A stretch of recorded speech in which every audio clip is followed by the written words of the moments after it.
Hey, what's going on, ladies and gentlemen? NoZoupForYou here, and I've got two topics that I want to cover today. One being Superships, and the other being submarines, because a little while ago, and you all might have missed it, and by a little while I'm talking about 10 days ago, they dropped some new news about submarine testing, and for those of you that aren't aware, we are still in the testing phase of submarines. Kind of hard to see that because they're actively in the rounds right now, but this is really just tweaking on the fly. I don't even know if you can call this testing anymore. I mean, they're in the game. Players are playing them. They're all over the place. I mean, we're feeling the effects. So, is this really testing right now? Testing is when you go to a closed server and you test things out. This is like on-the-job training right now. So I do want to touch on those changes because there's a couple key things that I want to mention. But the big thing right now is regarding Superships. And I think I know I've talked about my disdain for them, or the fact that they're in the game now, even though I'll play it. And that's just because I'll play whatever every now and then, and it's kind of fun getting in a Hanover and just wrecking things. A little unfair, but it is what it is. I'm just going to come out and say I think we need curves on the amount of Superships per round. Seriously. I'm seeing more and more in the game, and that makes sense because more and more players are able to get them. I mean, they only cost just below 60 million credits. If you have a lot of tier 10 ships, chances are you have a lot of credits as well. That's just the way it is. And these super ships are very much tier 11. I mean, I'm not saying they're overpowered for everyone. Not everyone's going to play well on them. But if you're a good player, chances are you're going to play a super ship good as well. Chances are you're going to play a super ship like a tier 11 ship, which is going to be better than a tier 10 ship, which is going to be a lot better than a tier 9 ship. And that's what I'm starting to see right now. And I'm not liking the direction this is going. I'm just not. Case in point, this round that you're watching right now, each side had 4 super ships. 4. Including a CV. And the CVs really bug me because they're just, the planes are so fast on them. The torpedoes on these torpedo bombers basically guarantee a flood, which also sucks. So there's just there's not a lot to like when you've got 4 super ships on a team, especially when you've got 2 working in unison with each other, because many of them excel at what their tier 10 and tier 9 counterparts do. For instance, the cruisers, especially the US cruisers, can sling HE very, very quickly, and if you're a destroyer or any other ship that just happens to get close, you're going to have a lot of HE raining down on you in a very short time period. And when you have another one around, that just multiplies by magnitudes. And it's not fun. It's really not fun at all. And this round, you know, on my team, the 4 super ships came in 1st, 2nd, 3rd, and 4th place on our leaderboard, with me trailing behind at 5, which, you know, I guess kind of makes sense. I hadn't played Ohio in a while, you know, I just wanted to take it out there and have fun. Wasn't expecting to get a lot of super ships. The other team didn't fare quite as well. They had a super ship top 5, and then the other 3 came in, one behind each other, probably around 7, 8, 9, or 6, 7, 8. But maybe that's because our super ship players were just that much better. I don't know. They weren't in a division. It's just the way it worked out. But that's beside the point. The point I'm trying to make is we need caps on super ships. Just like we have caps on submarines right now. Caps of 2. Just like we need to, well, there are caps on destroyers as well. I think it's capped at 4, unless enough time goes by during matchmaking, then it gets softer and allows 5. So I think we need to get to a point where super ships are the same way, and I would say limit super ships to 2 per side. And maybe that's how it is, and maybe I was just in a matchmaking situation that took a while to get around, but if I recall, I wasn't. I think it was a pretty quick matchmaking. So, well, it's hard enough being low tier, but if you're a tier 9 going up against 10s, and now these super ships that there are 4 of on the other team, if you're like a Fletcher or something, or a destroyer, it's getting to the point where it's not fun for them. So I would either cap super ships at 2 per team, or I would not put tier 9 ships in the battle with tier 10s and super ships, because it's really unfair to them. And there were only, I think, 2 tier 9s per side. But can you imagine getting into that round as a tier 9? Think you're going to have somewhat of a decent round. Maybe you're in your favorite ship, and all of a sudden you see 2 Annapolises on the other team, and you're a destroyer. That's not fun. It's not fun at all.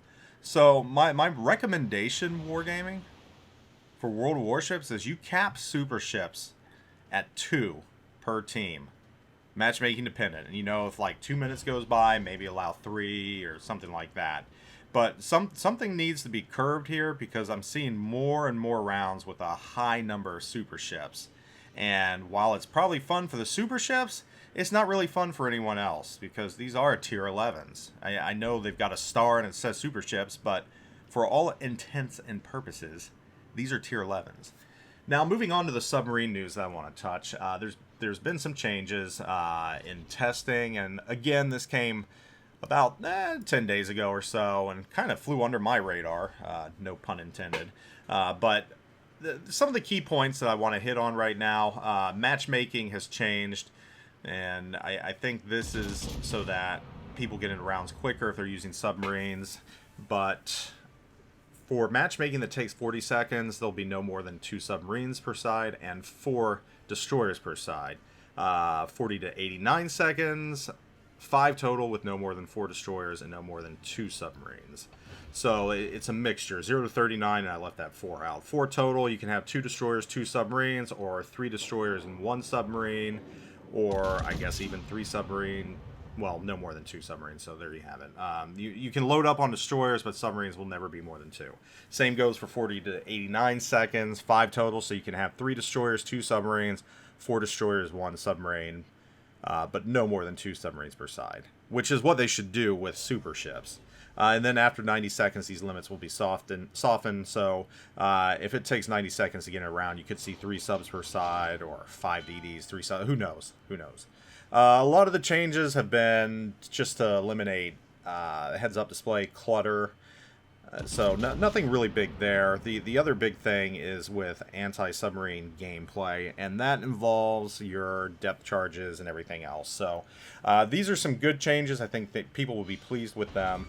The damage radius of ship drop depth charges has been significantly increased from 450 to 800 meters. So you don't have to be nearly as close as you used to anymore. This almost doubles the radius of the explosions, which I think players are going to like.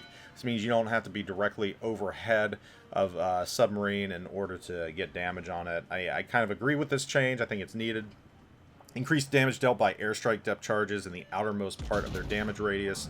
So again, at the very fringe of the explosion, you're going to take a lot more damage. And then the minimum airstrike depth charge drop distance for battleships has been changed to 500 meters. So that's more like cruiser. So if something gets close in on you, you can drop it a lot closer, which is nice. So those are what I see to be the biggest changes coming with submarines during this on-the-fly testing, which that's exactly what I'm going to call it. I can't really call it testing at this point. I think I covered that already. But the biggest thing that I think needs to be changed is missing from here, and that really is for battleships that have limited repair parties. I think it's unfair if you're in a battleship with a limited amount of repair parties that you have to burn one of those if a submarine pings you and you don't want to get hit by 5 or 6 Baleo torps. I think that is where players are hurting the most, and I think that's what players hate the most about submarines, having to burn these repair parties. And I mean, if you've got unlimited repair parties, that's fine.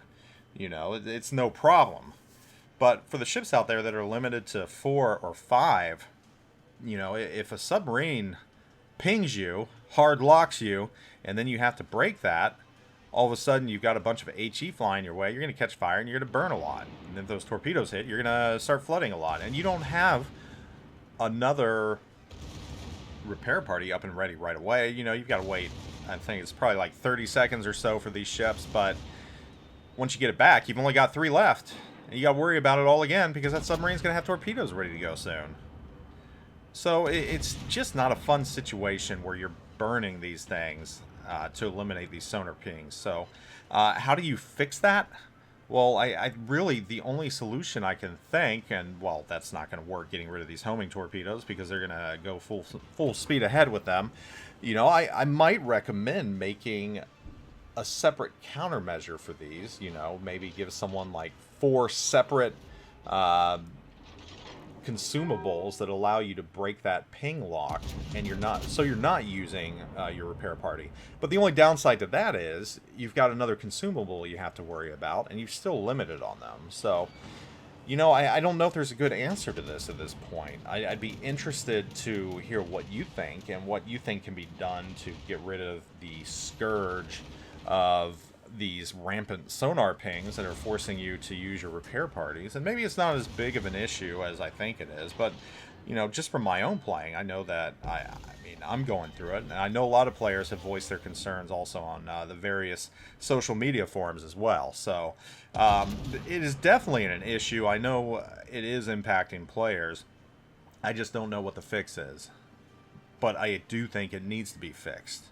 And I think Wargaming does need to do something about it, especially with the ships that are limited in repair parties. Because, again, it's not fun getting pinged and having to burn one of those on a ping. I mean, it's like, okay, do I eat the torps or do I save my repair for after the torps when I inevitably start flooding? Or do I save it for when these other ships with HE start, you know, slinging their HE at me? It's like, what do you do? And I know that, you know, you need wise repair party management. That's been a hallmark of this game from day one, but we're adding a new variable, which makes that a lot harder at this point. Something that players have to account for, but shouldn't have to account for. So I want to know what your solutions on this are. Also, what do you think about capping these super ships? Do you think they need a cap, or do you think we're not at that point yet? Interested on your thoughts of that as well. Leave your opinion in the comment section of this video. Be sure to like and share. If you haven't subscribed yet and you're a longtime follower, make sure to do that as well. And I will catch you all later. Hope you're having a great week. Happy Monday. Zoop out.